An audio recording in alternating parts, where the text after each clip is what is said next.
Why will firms hiring low-wage workers see their tax bills go up in 2025? The cost of employing low-wage workers is set to hit a record high in 2025, according to new analysis. Businesses with staff on the minimum wage will have to shell out more in revenue to the Treasury in the wake of changes brought in by the government, a think tank has found. But why is this happening?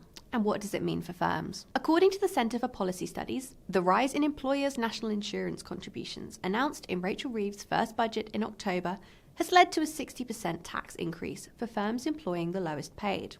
This year, a firm employing a full-time worker on the minimum wage will have to pay £2,538 in NICs versus £1,617 in 2024. In total, alongside the minimum wage increase, it will cost companies £2,367 more to employ one full-time worker on the minimum wage compared to 2024.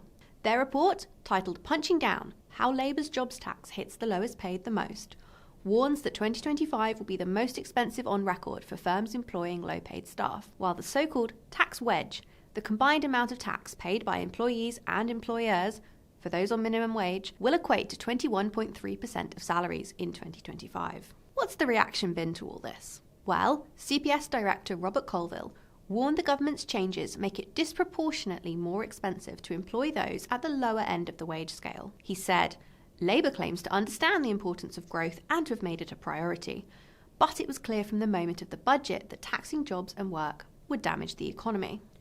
While tax and fiscal researcher Daniel Herring warned this rise in costs may make it harder for businesses to create and sustain jobs, which could disproportionately affect the lowest paid or those looking to move back into work after being economically inactive.